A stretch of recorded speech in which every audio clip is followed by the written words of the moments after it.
Has everybody gotten everything out of this morning that I have? You feeling good about this morning? Well, good, because you're going to feel just as great about this afternoon, and we're starting with a dynamic speaker to help connect the dots, and one of the more important dots between education and economic development. I'm introducing our luncheon speaker today because I believe strongly in his message about linking education to economic development. Education is the first and most important building block in developing Nevada's new economy. We can seek to attract companies to diversify our economy, but if we cannot show them a trained workforce to fill their jobs, they will look elsewhere. So the education system that provides this skilled workforce must be solid, from kindergarten through college. That means investing in early childhood education so that all of our children get a good start in school. It also means demanding greater accountability from our K-12 system to ensure that our children know what they need to know to advance from grade to grade and graduate with the skills to compete. So by doing these things, we can change the statistic of Nevada having the worst high school graduation rate in the nation, with nearly half of our students starting high school failing to obtain a diploma in 4 years. If we work to ensure the success of our students in the K-12 system, more of them will go on to college, and more of them will go on to college without needing the remediation that many of them need now. That is the continuum of education and the success that we should strive for as we work to meet the needs of Nevada's new economy. Now, again, we've talked about this earlier. Dr. Lang mentioned it, but the Vision Stakeholder Group talked about this very succinctly, and they said to produce workers for growing, prosperous industries, graduation rates from high school through graduate school must rise. The commitment to education must start in early childhood education, particularly for those from lower income families, and continue with the focus on hiring qualified teachers and keeping students engaged. So that's directly out of the vision. And the person that we have to help us connect this is none other than Stan Jones. He's someone who understands this very well. He was an architect of progressive education policy in Indiana, where he served as the Commissioner of Higher Education for 12 years, under 4 different governors from both political parties. Stan was responsible for the 21st Century Schools Program, a scholarship program aimed at increasing the number of low-income students completing a post-secondary education and ensuring that those students have the skills to succeed in college. He revamped the state's community college system and implemented Core 40, a college prep curriculum program in Indiana that has significantly increased the number of high school seniors that are going on to college. Stan also started the Indiana Education Roundtable, which is composed of key leaders from business, education, and other communities, with the goal of making sure Indiana adheres to world-class education standards in its high school curriculum. Now, since then, Stan started and has successfully implemented Complete College America, a nationwide initiative working with states to increase the number of college students who complete a degree. Here in Nevada, less than half of the students who start college obtain a degree. This is something that we must change if we are to produce a workforce capable of supporting a new economy that requires employees with higher, more technical skills, all of which we heard this morning, and I know that all of you agree that we want for our state. So in short, we not only need to find ways to transfer technology and knowledge from our universities into the marketplace, but we also must develop a new workforce that can support the new businesses we hope to attract through university research and development activities. Stan, welcome to Las Vegas. Welcome to this great state of Nevada. We're excited to be part of Complete College America, and we're looking forward to your instruction on how we can do that.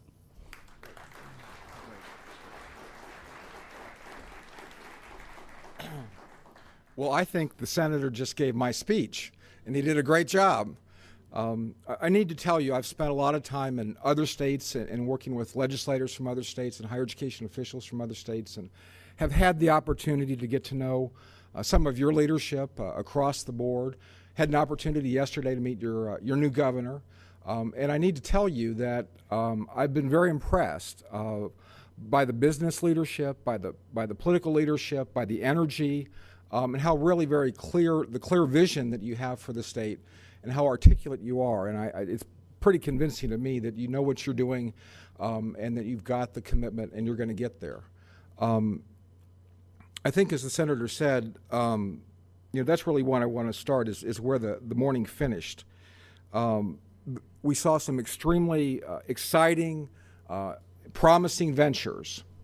And I think the real question is, do these promising ventures lead to a significant number of jobs for this state? And I'm reminded really of the parallel between Indiana as part of the Midwest and what's happened here in this state, is that for decades manufacturing sustained Indiana in the same way that gaming has here in this state. And there are parallels. People made good livings. At one point in time, in a city, Kokomo, Indiana, the family income in that city was the highest in the United States, because 2 or 3 family members were UAW members working at the plants and bringing home good pay, good benefits, health benefits, pension benefits. And like gaming, you didn't need a college degree to get those jobs. That's sustained Indiana for decades, the same way that gaming has here. I feel like I've been down this path before. Every 10 years we would have a recession. The country would have a recession. And every 10 years, when we had that recession, each recession we would come out stronger, manufacturing base, and hire back the people that had been laid off and hire more. And so nobody was really particularly concerned about the recession, because you always knew you were going to come back stronger. Until, of course, the year that we didn't come back stronger. And then we didn't again come back stronger. And each downturn in the economy, our recovery has never been what it was before.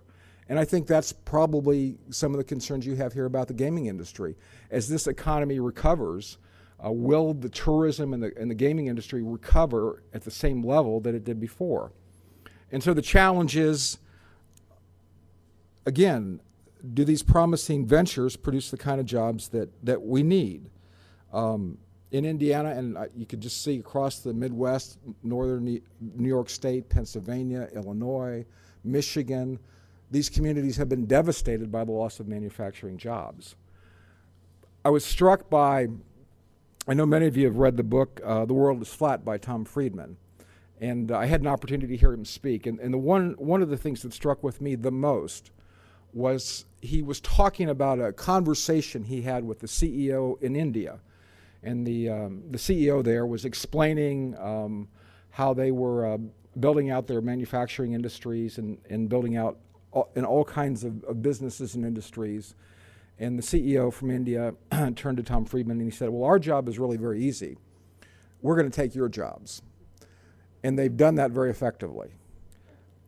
He said, your job is much harder to determine what your new jobs are, what your future looks like. You know, we can look back and we know where we've been. It's so much harder to know where we're going. The world sustained itself for thousands of years in agriculture, and for 100 years in the Industrial Revolution provided jobs and good jobs. As we've talked about entering the knowledge economy, the next wave of jobs haven't really materialized in the same way that we expected and hoped that they would. And that remains our challenge. One of the I think, unwritten stories that I'm still waiting to see the New York Times or somebody write the story is in the middle of this recession where we don't have people buying automobiles, buying houses. People are buying one thing at record-breaking levels, and that's education.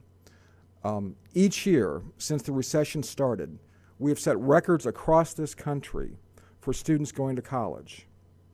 And in many cases, they've been double-digit increases in enrollment. Primarily, it's happening at the community colleges, but it's happening at all colleges. And so what is this saying to us? And many of these people that are coming back and going to college are actually people that can least afford to go, and least afford to pay the increase in tuition, and least afford to take on the debt. They're the new next generation of students. But they have decided with what little money they have and the time they are willing to take away from their family that they're betting their economic future on college. And it's pretty clear across the country in almost every state in this union. It's true at the high school level. Today, across the country, about 60% of high school seniors go to college immediately after graduating from high school. 75% go within 2 years. 90% of high school students say that they eventually want to go to college. We did focus groups in Indiana, and we did a group that was under 30 and a group that was over 30. And the group that was over 30, to a person, those that had not gone to college felt they had made a serious mistake in their life. And they were determined that their children were going to go to college. I work, and I'm sure the legislators work with a lot of labor leaders, and almost every single one of those labor leaders have made sure that their children are going to be sent to college because they're not sure the jobs that they got from their fathers are going to be there for their sons and daughters. And so it's a changing world, and people have really bought into this new American dream that college is part of it. We've been so successful as a country with access. Really since the GI Bill, my father went to college on the GI Bill, many fathers did. That dramatically changed college in this country. Before then, it was an elite proposition. Very few people went to college. Less than 8% of the adult population had college degrees. The GI Bill started to change that, and the rise in college and the rise in our middle class has been parallel for the last 60 years. So much so that if you look at the freshman class across this country, it is more representative of this country than it's ever been. There are more blacks, there are more Hispanics, there are more low-income students than there have ever been. It's really the access agenda that this country believes in has been successful. In the words of somebody else, let's say, how is this working out for people? And I think we know too well it's not working out very well. Half of those that start at a four-year college never graduate. 2/3 of those that start at a community college never graduate. We know that many of them take on debt that they can't repay. We know the freshman class that I talked about in the fall that looks so representative in the spring, it really is not representative. It is still overwhelmingly white and overwhelmingly middle class and upper middle class. We haven't made that transition to a new society. We've talked about education being the great equalizer, the opportunity for people. Well, there have been studies done that essentially have argued that that's not been the case. That if you were born poor, you're more likely to live your life poor. And that education at the college level, if anything, locks in the current economic structure. I was in the legislature in 1988, and as the legislators can tell you, you get a flurry of information. But there was one piece of paper that really I looked at and really kind of shocked me in 1988. Essentially, it was a graph. It said that if you were born in the upper income quartile, the upper 25%, I say 25% because I did have to explain that the upper quartile was 25% to one of the Indiana legislators. So 77% of those people that were born in that upper income quartile get a four-year college degree. The lowest income quartile, 7%. And actually the two middle quartiles weren't that impressive either. And I was thinking in 1988, how can you 10 times more likely to get a degree if you're well off than if you're not? After we have literally built campuses across this country, we've had significant programs in financial aid. We've been aggressive in terms of minority programs and women programs, and still that was true in 1988. You fast forward to last year. Those numbers haven't changed in 20 years. It's still the mid-70s for the upper income quartile. It's about 7 to 10% for the lowest income quartile. And so as hard as we've worked, we've not been successful in changing that final demographic. We have been successful at getting people to go. And in some respects, I feel so responsible, and those of you that are in higher education, presidents and chancellors, you should feel responsible with me too, because we have talked for a long time about the importance of going to college, and that you can earn $1 million more in your lifetime if you get a 4-year college degree. That it's important to start. For too many of the people that we have made that speech for, their dreams have not been realized. They've been broken dreams. So where this, and I'll only highlight in the beginning one of the places that it goes wrong almost immediately. In this state, and I want to tell you that I could be in any state, and these statistics would be very, very similar. So don't feel proud, but don't feel defensive either. 38% of your beginning freshmen start out in remedial courses across this state. 60% of your community college students start out in remedial courses across this state. And as I said, I could say that in any state. A couple states, people raise their hands and say, no, actually it's 70% in our state. What's even more striking is that 60% of the students that started at a community college, that graduated in the spring and walked across the street in the fall, they start in remedial courses. So the courses they passed in high school, they are now taking again as community college freshmen. So that's the first huge obstacle. And were that bad enough, it's compounded by the fact that remediation is wholly ineffective. There was a study done most recently of over 5,000 students in Virginia. A third of the students recommended to start in remedial programs don't show for the first class. I can kind of relate to this. If you see people that they were probably C+ students in high school, didn't particularly like math, excited about going to college, first thing that happens to them, they're assigned to a remedial math course. They kind of start to lose their enthusiasm for what this was all about. Those that actually, we don't have a perfect system, so some people that were recommended to take remediation actually skipped it and went right to the regular courses. Those students did as well as the ones that actually took the remedial courses, which leads one to question whether remediation did any good at all. As a matter of fact, other studies have said the longer you're in remediation, the less well you do. Some of us call remediation the Bermuda Triangle of higher education. You send people in never to see them again. We have, in many cases at community colleges, we have 3 levels of math. The lowest level is 5th grade math. It's fractions and decimals. 1% of those students will ever get a degree or certificate of any kind. I think that's close to being immoral, taking their time and their money, and there are better alternatives for those students. So that's really one of the first things we have to attack. I decided, I started with a lot of slides for PowerPoint, got down to 5 or 6. I'm down to 1 slide I want to share with you. And this is, oops, we didn't get that done, did we? Oh, is it there? Oops. This is what we call the pipeline. And again, I could be in any state and this would look pretty similar. But this really tells a lot of the story, and especially tells what the senator was talking about this starts well before college, and it really does start in preschool. But of 100 freshmen, less than half, 48, graduate from high school. And of those 48, 26% start college. And of those 26, 18 are still there the sophomore year. And finally, 4 graduate with an associate or bachelor's degree. Now, this is over a 6-year period of time from when they start.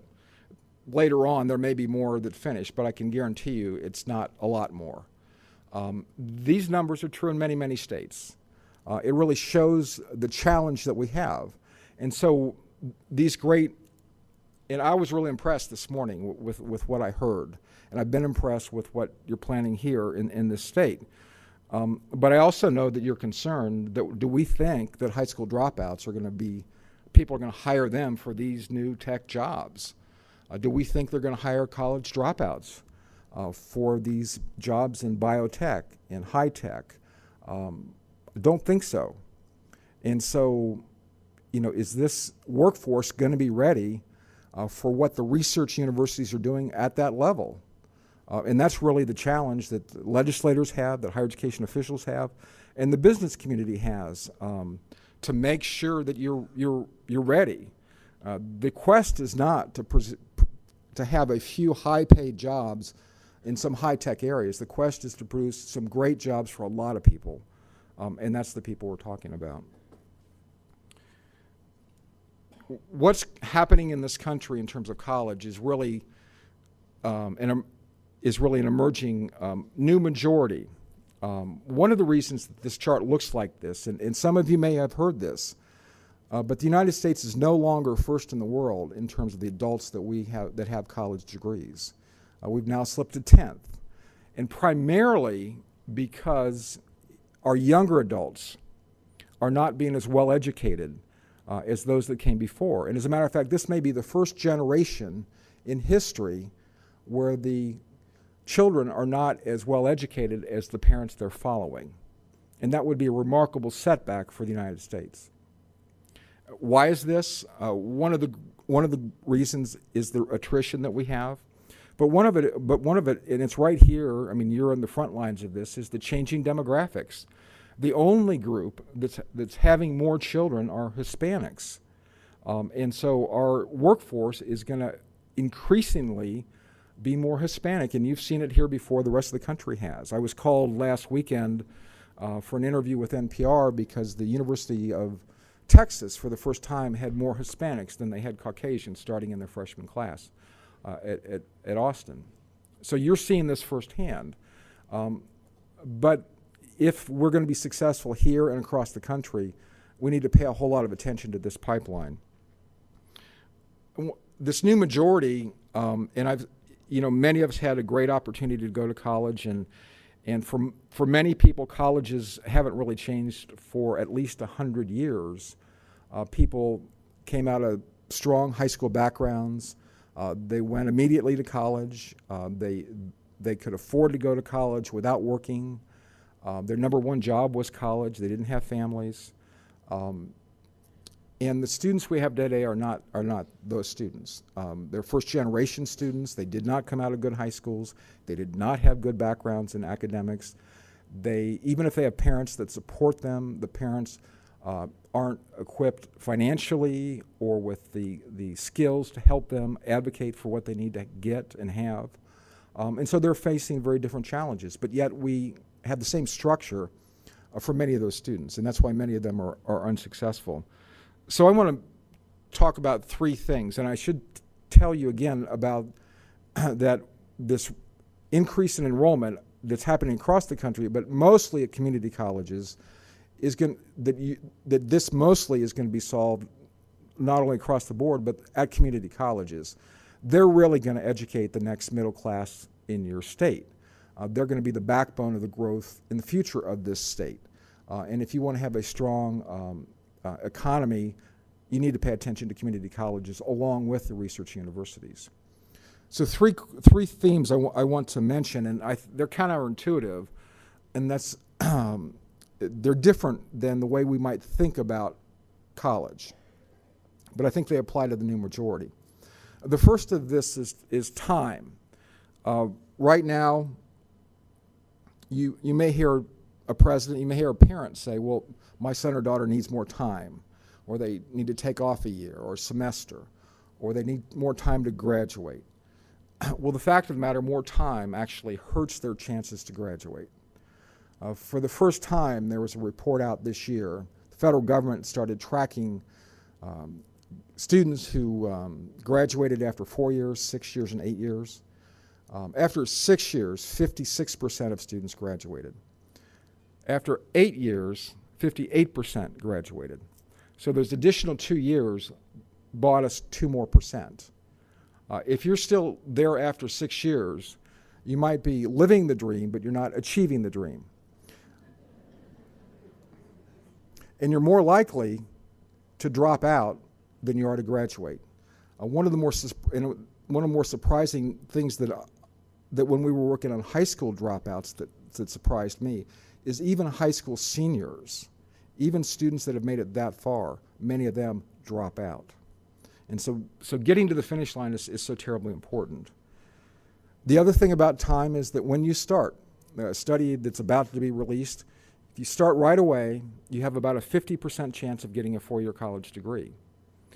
If you wait 1 year, that drops in half.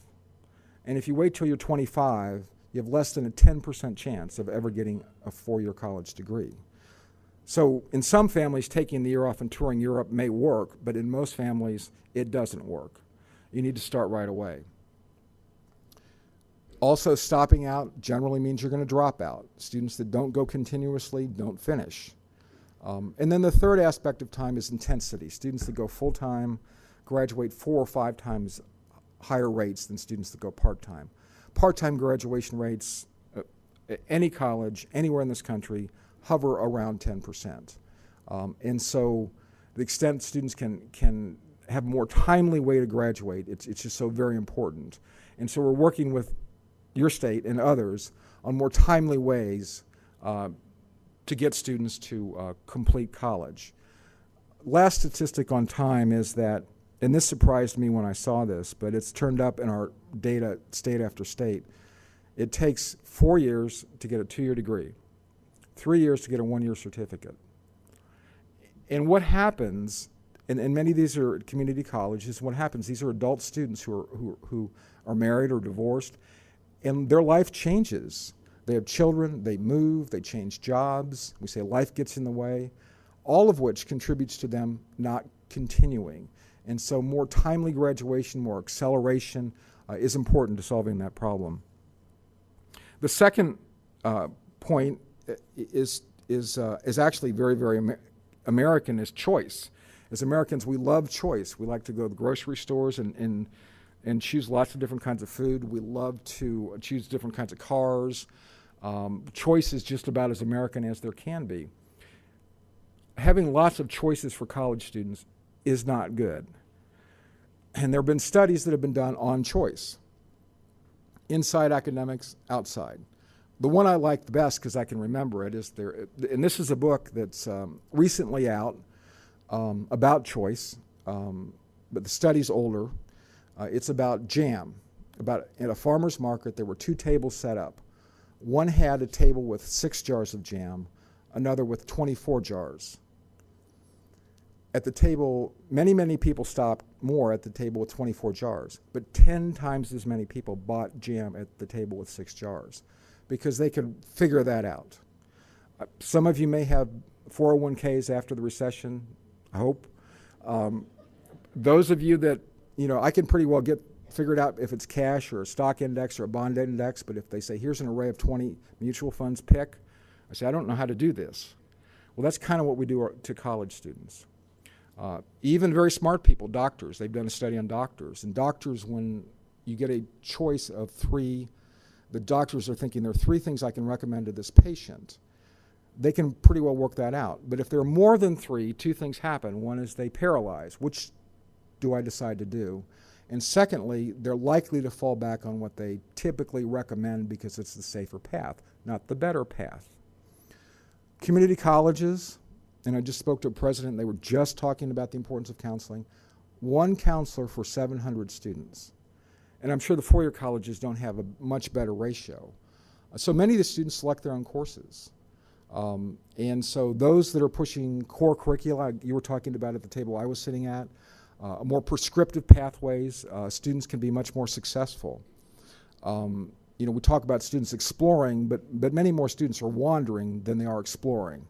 And they need help and more clear pathways. And I can just give you one illustration from my background is that I went to Purdue University, and if you go on their catalog electronically, and you go to history, and the graduation requirements, it'll say take some of these courses, take some of these courses, take 3 of these, and somehow this makes a degree. If you go over to engineering, it'll say freshman year, first semester, you take these 5 courses. Second semester, you take these 5 courses. Sophomore year, junior year, it's a forced march. And I was an engineering student, and I don't remember having an elective till I was a junior. Those that are in pre-med, they tell me it's the same prescriptive pathway, and those students have been very, very successful. So choice. The third is structure, and this is probably even harder for us to think about. But the best way that I can illustrate it is did a lot of work in Tennessee and with Governor Bredesen, and they set up a lunch for me and the governor, and they said, even though he's a Harvard graduate, Stan, he will not read your memo. So you have to convince him. So I'm thinking about how am I going to do this, and so I prepare one piece of paper.